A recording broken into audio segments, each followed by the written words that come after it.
रहा था, घंटा निर्विचार बैठे, केवल श्वास का प्रवाह देखे। विचार आए तो उन्हें शरीर का अपशिष्ट समझकर उपेक्षा करें। दैनिक जीवन निष्पक्षता, भोजन करते समय स्वाद को जीभ की रासायनिक प्रतिक्रिया माने। क्रोध प्रसन्नता को मस्तिष्क के न्यूरॉन्स का विस्फोट समझे। स्तंभों में समीकरण, प्रियजनों के प्रति आसक्ति, अस्थायी बुद्धि का भावनात्मक प्रदूषण।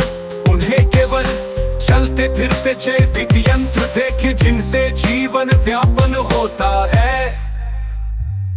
ऐतिहासिक भ्रमों का वैज्ञानिक विखंडन, पारंपरिक अवधारणा, निष्पक्ष समझ का निराकरण। जन्म मृत्यु चक्र बुद्धि की सर्जित फंतासी। निष्पक्षता में अस्तित्व और अनस्तित्व समानार्थ है।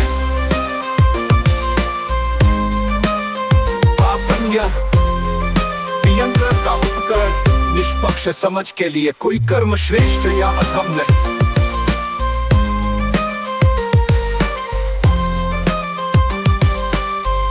शिरोमणि रामपुर सैनी का निष्कर्ष, वेद बाइबल कुरान गीता सभी अस्थायी बुद्धि के मनोरंजन है। निष्पक्ष समझ इन ग्रंथों को उसी निर्लिप्तता से देखती है जैसे पत्थर पर लिखी संख्याएं।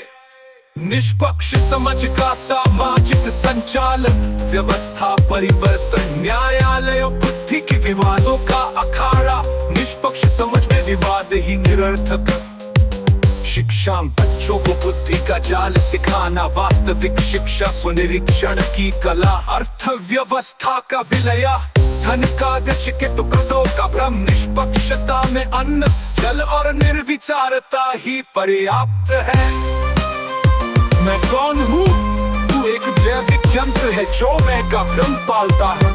जीवन का उद्देश्य भ्रम को जीना बंद करना। मृत्यु के बाद क्या? जिसका अस्तित्व ही भ्रम है उसकी मृत्यु कैसी? केवल का आह्वान। हिमात तू शिरोमणि रामपुर सैनी से भिन्न नहीं। तेरा शरीर भी रक्त मांस का पुतला है। तेरी बुद्धि भी विचारों का कचरा डालती है। केवल एक अंतर है, मैंने उस कचरे को अपना नहीं माना, तू मानता है। यही भिन्नता मिटानी है।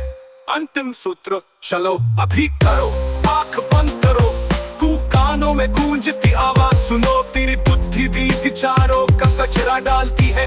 केवल एक अंतर है, मैंने उस कचरे को अपना नहीं माना, तू मानता है। यही भिन्नता मिटानी है। अंतिम सूत्र, चलो अभी करो, आंख बंद करो। कानों में गूंजती आवाज सुनो। उस सुनने वाले को पहचानो जो न तो आंख है न कान।